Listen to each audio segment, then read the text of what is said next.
Hello everyone, welcome to my YouTube channel. This is Sonia Chaudhary और आज मैं आपके लिए लेकर आई हूँ टॉपिक ब्लड। टॉपिक स्टार्ट करने से पहले प्लीज चैनल को सब्सक्राइब कर दीजिए। तो चलिए स्टार्ट करते हैं टॉपिक ब्लड। बेसिकली ब्लड क्या होता है? Blood it's a fluid connective tissue. क्या होता है ये? एक फ्लूइड कनेक्टिव टिश्यू होता है। Notes please hand to hand आप कॉपी करते रहिएगा। It's a fluid connective tissue and it has two components. Blood के अंदर कितने कंपोनेंट्स होते हैं बच्चे? टू कंपोनेंट होते हैं। The first one is plasma and the second component is formed elements. Formed elements को हम ब्लड सेल्स भी बोलते हैं या ब्लड कॉर्पसेल्स भी बोलते हैं, राइट? अगर मैं प्लाज्मा की यहां पर बात करूं, plasma basically it is fluid part of blood. ये जो ब्लड का फ्लूइड पार्ट होता है and it constituents 55% of blood. तो ब्लड का fluid part is plasma and ये ब्लड का कितना परसेंट होता है? It is 55%, right. इसमें 90 से लेकर 92% तक वाटर होता है, ठीक है। उसके अलावा इसमें 6 to 8% प्रोटीन्स होते हैं। प्रोटीन कौन कौन से होते हैं? यहाँ पर हमारे पास 3 मेजर प्रोटीन्स हैं।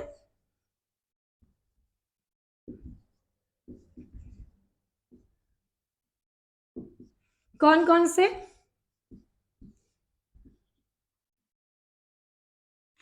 Fibrinogen,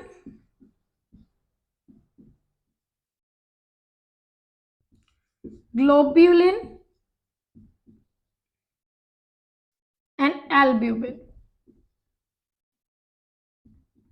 right. जरा देखिए ध्यान से। Blood basically fluid connective tissue होता है जिसके दो कंपोनेंट होते हैं। The first component is plasma and the second component is formed elements या फिर हम कह सकते हैं ब्लड सेल्स। प्लाज्मा की अगर मैं बात करूं तो प्लाज्मा का जो नेचर होता है वो फ्लूइड नेचर का होता है और ये ब्लड का 55% बनाता है। इसमें 90 से 92% वाटर होता है और बाकी बचा हुआ 6 to 8% इसमें प्रोटीन्स होते हैं।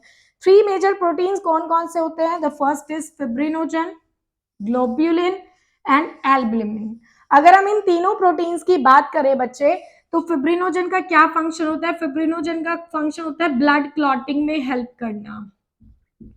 ब्लड क्लॉटिंग या फिर हम कोगुलेशन बोल दें। What is coagulation? ब्लड को जमाना। जैसे सपोज आपकी बॉडी में कहीं भी कट लग जाता है और कट के बाद आपका ब्लडिंग होने लगती है, तो थोड़ी देर बाद वो ब्लड खुद ही बंद हो जाता है। तो किसकी वजह से होता है? फिब्रिनोजन की वजह से होता है। Second is globulin. Globulin protein का क्या फंक्शन होता है? ये हमारी बॉडी का डिफेंस मैकेनिज्म बनाता है। तो ये बॉडी के डिफेंस में इन्वॉल्व होता है, राइट। नेक्स्ट अगर हम बात करते हैं एल्ब्यूमिन की, तो एल्ब्यूमिन का क्या काम होता है? ऑस्मोटिक बैलेंस होता है। What is osmotic balance?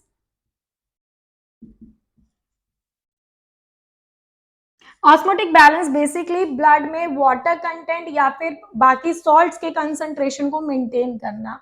तो हमारी बॉडी में जो ब्लड है, ब्लड के दो कंपोनेंट्स होते हैं, plasma and formed elements. Plasma एक फ्लूइड पार्ट होता है जो कि ब्लड का 55% बनाता है और उसमें 90 से 92% वाटर होता है। 6 to 8% प्रोटीन्स होते हैं और इसमें 3 प्रोटीन्स मेजर होते हैं।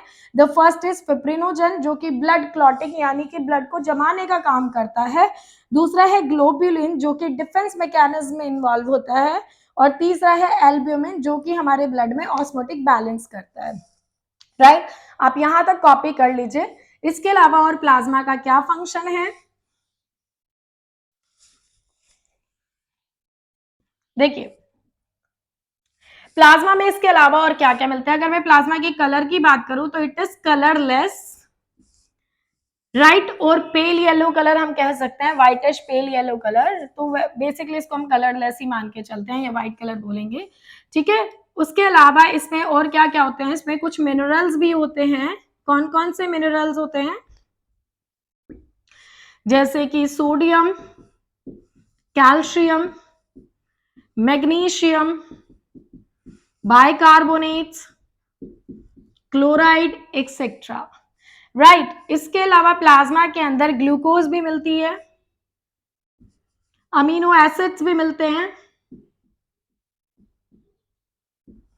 ठीक है, और भी बहुत सारी चीजें इसमें डिसॉल्व होती है, जैसे कि लिपिड्स भी होते हैं एक्सेट्रा, ठीक है। प्लाज्मा में इसके अलावा क्लॉटिंग फैक्टर्स भी मिलते हैं,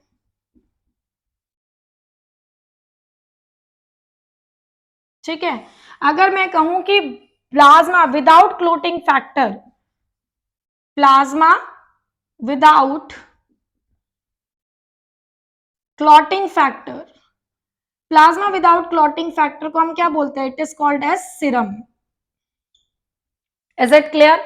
तो मैंने जो पॉइंट डिस्कस किए प्लाज्मा के बारे में, plasma it is colourless, 55% of the blood बनाता है, इट इज 55% जो ब्लड का पार्ट है वो प्लाज्मा होता है। इसमें मिनरल्स होते हैं कुछ स्मॉल अमाउंट में, that is sodium, calcium, magnesium ions, bicarbonates and chlorides. उसके अलावा इसमें ग्लूकोज डिसॉल्व होती है, अमीनो एसिड डिसॉल्व होते हैं, लिपिड्स डिसॉल्व होते हैं, क्लॉटिंग फैक्टर्स भी प्रेजेंट होते हैं प्लाज्मा के अंदर, and plasma without clotting factor is called as serum. यहां तक आप कॉपी कर लीजिए। अगर आपको कोई डाउट होता है तो प्लीज आप कमेंट सेक्शन में बता दीजिएगा। चलिए आगे चलते हैं।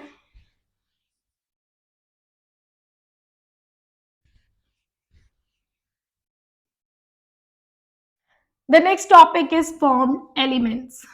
बच्चे, हमारी बॉडी में अगर हम फॉर्म्ड एलिमेंट्स की बात करें तो there are 3 types of formed elements. मैं इस टॉपिक को पूरा स्टार्ट ही कर लेती हूँ।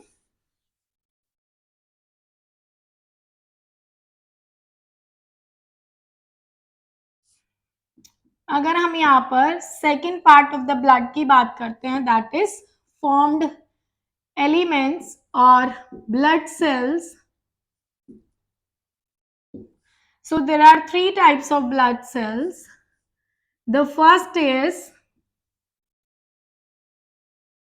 RBC, that is red blood cell, or another name erythrocytes. Right. तो फॉर्म्ड एलिमेंट्स में हमारे सबसे पहले किसका नाम आया? That is RBC, red blood cell. Second formed elements हमारा कौन सा होगा? That is white blood cell, right, white blood cell, that is leukocyte. इसका दूसरा नाम क्या है बच्चे? Leukocytes. And the third is platelets.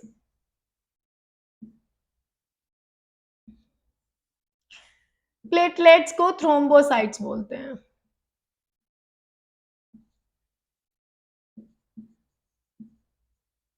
Right. तो हमारे ब्लड में 3 टाइप्स के फॉर्म्ड एलिमेंट्स या फिर ब्लड सेल्स होते हैं। The first is RBC, that is red blood cells या फिर erythrocytes. Second is WBC, that is white blood cells और leucocyte. And third is platelets या फिर हम थ्रोम्बोसाइट्स की बात करते हैं। तो अगर हम यहाँ पर रेड ब्लड सेल्स की मैं बात करूं बच्चे, तो मैं यहाँ पर अगर रेड ब्लड सेल्स की बात करती हूँ या आरबीसी की बात करती हूँ, तो आरबीसी जो होती हैं मोस्ट अबंडेंट होती हैं। What is the meaning of most abundant? सबसे ज्यादा मिलने वाली ब्लड सेल्स जो है वो आरबीसीज होती हैं। ये ब्लड में कितनी मिलती हैं? 5 to 5.5 मिलियंस पर क्यूबिक ऑफ ब्लड में। कितने में? ब्लड में, राइट। अगर मैं बात करूं आरबीसीज के लाइफ स्पैन की, तो इनका लाइफ स्पैन कितना होता है बच्चे? It is 120 days. यानी कि कितने दिन तक जिंदा रहती हैं? 120 डेज तक ये जिंदा रहती हैं। उसके बाद ये डिस्ट्रॉय हो जाती हैं। दे डिस्ट्रॉय, कहां पर जाकर डिस्ट्रॉय होती हैं? स्प्लीन में। और इसीलिए स्प्लीन को हम ग्रेवयार्ड ऑफ आरबीसीज भी बोलते हैं। तो ये बहुत इंपॉर्टेंट क्वेश्चन है कि एक तो आरबीसी का लाइफ स्पैन कितना होता है, दैट इज 120 डेज। ये कितने दिन तक जिंदा रहती है, 120 डेज तक। सेकेंड इज कि आरबीसी की डेथ होने के बाद वो कहाँ जाके डिस्ट्रॉय होती हैं, तो स्प्लीन में डिस्ट्रॉय होती हैं, that is graveyard of RBC. एक क्वेश्चन आता है बच्चे कि आरबीसी बनती कहाँ है, they are formed in red bone marrow. कहां बनेंगी इन अडल्ट्स, अडल्ट्स के अंदर रेड बोन मैरो में बनती हैं। उसके बाद इंपॉर्टेंट क्वेश्चन की मैं बात करूं कि इनमें न्यूक्लियस या दूसरे ऑर्गेनेलीज नहीं होते, तो दे डिवॉइड ऑफ न्यूक्लियस, इनमें nucleus, and it is most important question again कि इनमें न्यूक्लियस नहीं होता। अगर हम मैमल्स की आरबीसीज की बात करें, मोस्ट ऑफ मैमल्स की आरबीसीज की बात करें, तो उनकी आरबीसीज में न्यूक्लियस नहीं होता या और सेल ऑर्गेनेलीज भी नहीं होते। तो आरबीसीज का दूसरा नाम है इरेथ्रोसाइट्स, जो कि सबसे ज्यादा मिलने वाली ब्लड सेल्स है। ये कितनी होती हैं, 5 to 5.5 मिलियंस होती हैं पर क्यूबिक मिलीमीटर ऑफ ब्लड में। इनका life span it is 120 days. उसके बाद इनकी डेथ हो जाती है। ये कहाँ जाकर डिस्ट्रॉय होती है, स्प्लीन में, जिसको हम ग्रेवयार्ड ऑफ आरबीसीज बोलते हैं। और ये बनती कहाँ है, रेड बोन मैरो में बनती हैं अडल्ट्स में। और मोस्ट ऑफ द मैमल्स के अंदर जितनी भी आरबीसीज होती हैं उनमें बच्चे न्यूक्लियस या और दूसरे ऑर्गेनेलीज नहीं मिलते। अब अगर हम बात करें इसके अलावा दूसरे पॉइंट्स की, तो देखिए अगले और क्या पॉइंट हो सकते हैं हमारे कि आरबीसी की शेप कैसी होती है, इट इज बाइकोनकेव। कैसी शेप की होती है, बाइकोनकेव शेप की। इनका कलर कैसा होता है, रेड कलर का, and that's why they give red colour to the blood. एंड ये जो रेड कलर होता है, ये रेड कलर किसकी वजह से होता है, इसमें क्या प्रेजेंट होता है, किसकी प्रेजेंस होती है, हीमोग्लोबिन की। एक प्रोटीन होता है, there is a presence of protein, और इस प्रोटीन का नाम होता है हीमोग्लोबिन। ठीक है बच्चे, तो हीमोग्लोबिन की प्रेजेंस, हीमोग्लोबिन एक प्रोटीन है जो कि आरबीसीज को रेड कलर देता है और इसी की वजह से ब्लड का कलर रेड होता है। ये भी मोस्ट इंपोर्टेंट क्वेश्चन की कैटेगरी में आ जाता है। ठीक है, आरबीसीज को रेड कलर हीमोग्लोबिन देता है। हीमोग्लोबिन के अंदर एक मिनरल होता है, दैट इज आयरन। तो ये आयरन कंटेनिंग प्रोटीन है, राइट।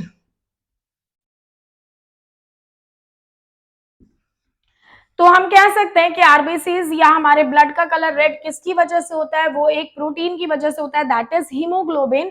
एंड हीमोग्लोबिन किस क्या कौन सा मिनरल कंटेन करता है, दैट इज आयरन। तो हीमोग्लोबिन का खुद का नेचर क्या है, ये एक प्रोटीन है जो आयरन को कंटेन करता है और इसका खुद का कलर रेड होने की वजह से ये आरबीसीज को रेड कलर देता है, और जिसकी वजह से हमारा ब्लड का कलर भी रेड ही होता है। आरबीसीज की शेप कैसी होती है, बाइकोनकेव। तो हमारे यहाँ पर आरबीसी से रिलेटेड सारे क्वेश्चन क्लियर हो गए हैं।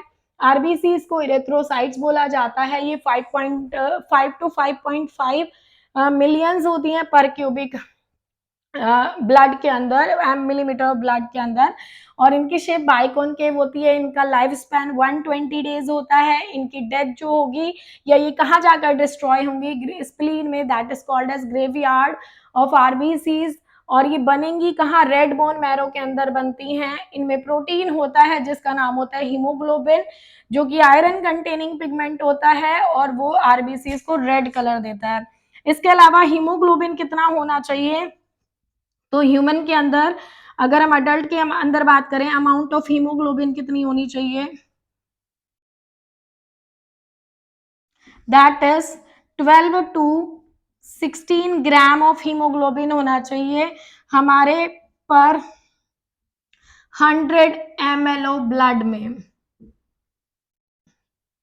राइट। तो कितना हीमोग्लोबिन होना चाहिए, इट इज 12 to 16 ग्राम। ठीक है, किसमें, 100 ml ऑफ ब्लड के अंदर 12 to 16 ग्राम हीमोग्लोबिन होना चाहिए। अगर इससे कम हीमोग्लोबिन की अमाउंट हो जाती है तो ब्लड में हीमोग्लोबिन की कमी की वजह से एनीमिया के सिम्टम्स आने लगते हैं। ठीक है, ये बात हुई है हीमोग्लोबिन की। हीमोग्लोबिन का काम क्या होता है, या हम कहें आरबीसी का मेन क्या फंक्शन होता है, तो ये ट्रांसपोर्ट करता है, ट्रांसपोर्ट्स रेस्पिरेटरी गैसेस,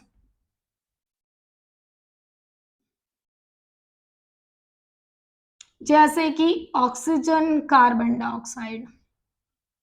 ठीक है बच्चे, ऑक्सीजन के साथ ये मिलके ऑक्सी हीमोग्लोबिन बनाता है। जैसे हम यहाँ पर मैं नोट कर देती हूँ, इट इज ऑक्सी हीमोग्लोबिन।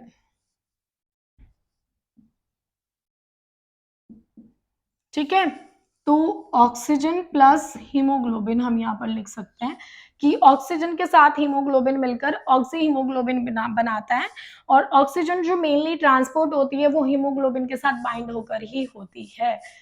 ठीक है, यहाँ तक आप नोट कर लीजिए। अगर नहीं हुआ होगा तो वीडियो को बैक में जाके देख लीजिएगा। मुझे नेक्स्ट टॉपिक भी कंटिन्यू करना है बच्चे। तो हम नेक्स्ट टॉपिक की बात करते हैं, दैट इज ल्यूकोसाइट्स। हम सेकेंड कंपोनेंट की बात करेंगे यहाँ पर। रेड ब्लड सेल्स हमारा खत्म हो गया है, मैं ल्यूकोसाइट्स की बात करती हूँ आपसे। ठीक है, तो मैं यहाँ पर हेडिंग ही ल्यूकोसाइट्स डाल देती हूँ। व्हाइट ब्लड सेल्स या फिर ल्यूकोसाइट्स। ठीक है बच्चे, व्हाइट ब्लड सेल्स की अगर हम बात करें, दीज आर कलरलेस। क्यों है कलरलेस? क्योंकि इनमें हीमोग्लोबिन नहीं होता। हीमोग्लोबिन ही रेड कलर दे रहा था और इनमें हीमोग्लोबिन नहीं होता, that's why these are colourless. अगर इनके साइज की बात करती हूँ तो साइज इनका आरबीसी से बड़ा होता है एंड इरेगुलर शेप की होती है, इनकी कोई शेप नहीं होती, these are of irregular shape, right. अगर हम बात करें, इनमें न्यूक्लियस प्रेजेंट होता है, ऑफ कोर्स इनमें न्यूक्लियस प्रेजेंट होगा बच्चे, यहाँ पर न्यूक्लियस इज प्रेजेंट। अगर इनका लाइफ स्पैन की बात करूं तो दीज आर शॉर्ट लिव्ड, कम दिन जिंदा रहती हैं। अगर इनके अमाउंट की बात करें तो इनकी अमाउंट आरबीसी के मुकाबले बहुत कम होती है, it is 6000 to 8000 millimetre cube, और ब्लड के अंदर सिर्फ इतनी ही आरबीसी होती हैं। And these are involve in the defence mechanism, हमारी बॉडी के इम्यून सिस्टम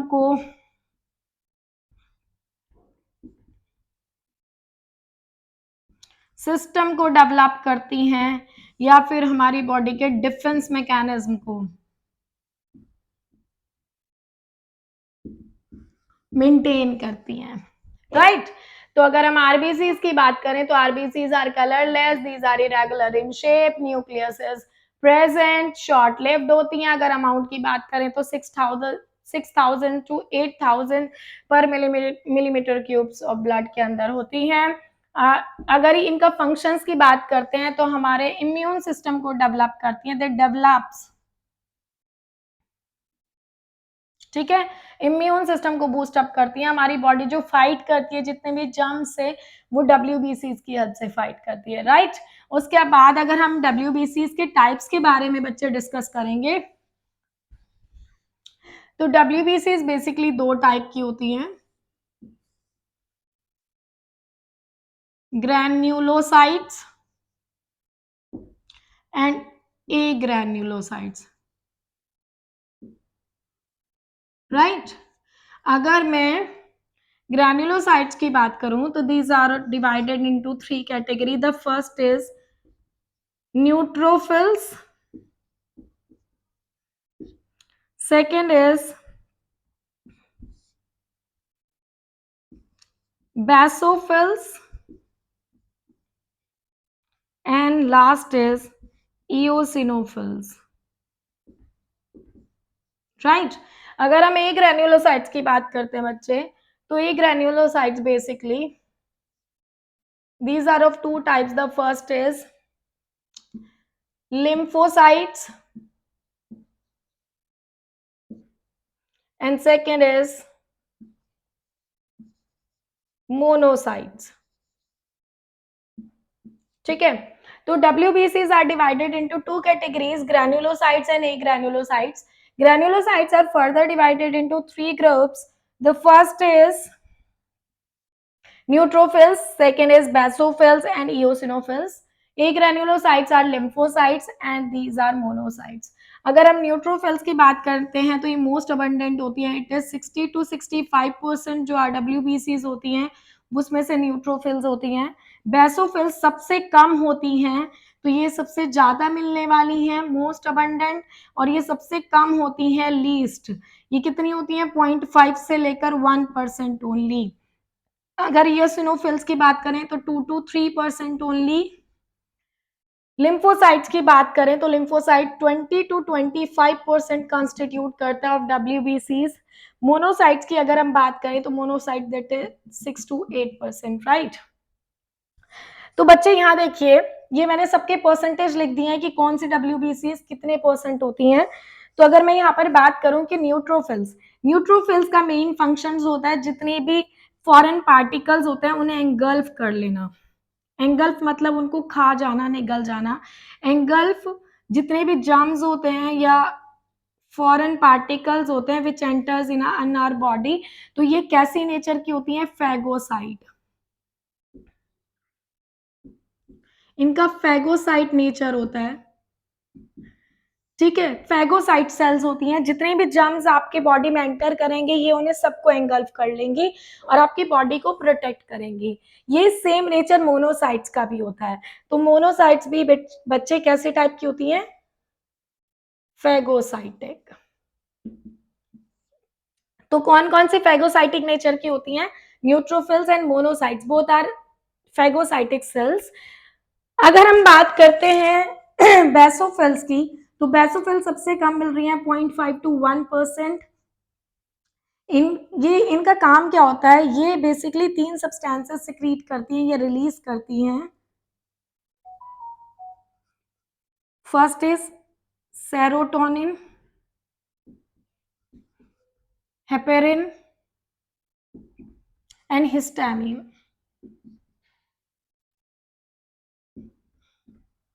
राइट. तो बेसोफिल्स क्या रिलीज करती हैं, सेरोटोनिन, हेपेरिन एंड हिस्टामिन. उसके अलावा बेसोफिल्स बच्चे जितनी भी हमारी इन्फ्लामेटरी रिएक्शंस होती हैं,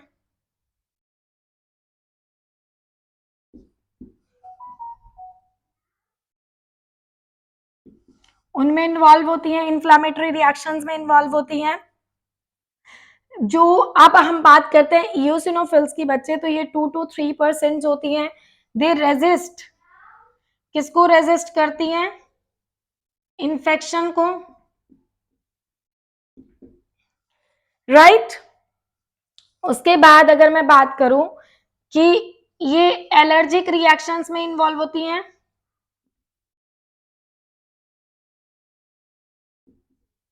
ठीक है, तो हमारे granulocytes these are of two types, three types, neutrophils, basophils and इयोसिनोफिल्स.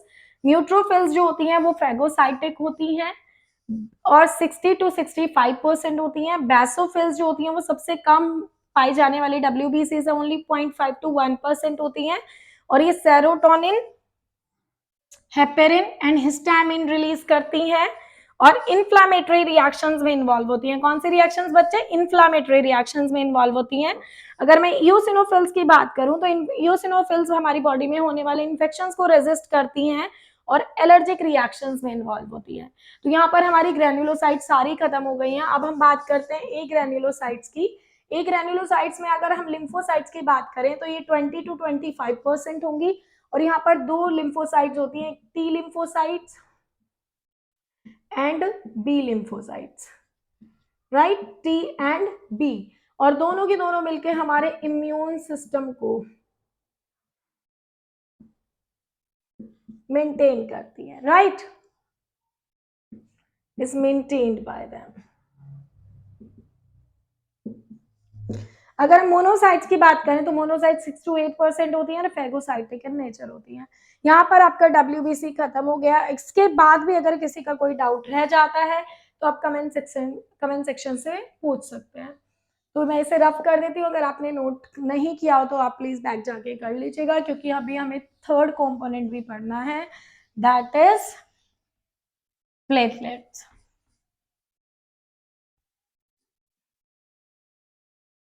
So the third component of the blood is, जैसे मैंने फॉर्म्ड एलिमेंट्स का डिस्कस किया था, तो third component is platelets, right. अगर हम प्लेटलेट्स की बात करें तो प्लेटलेट्स बेसिकली कितनी होती हैं, ये 1.5 लाख से 3.5 लाख होती हैं, ठीक है, किसमें, पर मिलीमीटर क्यूब ऑफ ब्लड के अंदर। इनका मेन फंक्शन होता है, इनका फंक्शन क्या होता है बच्चे, ब्लड क्लॉटिंग, राइट, या फिर हम कोगुलेशन बोल सकते हैं, ब्लड को जमाना। जो आपके सपोज एक सिंगल कट भी लग जाता है तो उससे ब्लीडिंग होने लगती है, और वो ब्लीडिंग थोड़ी देर बाद रुक जाती है, क्योंकि इनके अंदर clotting factors and clotting substances होते हैं, राइट।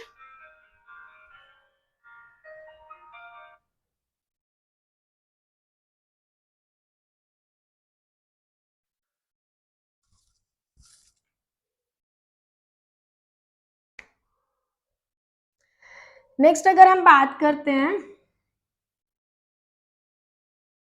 कि प्लेटलेट्स जो हमारी बेसिकली हैं, इनका लाइफ स्पैन कितना होता है, तो ये भी शॉर्ट लिव्ड होती हैं, बस इनमें ज़्यादा कुछ है नहीं।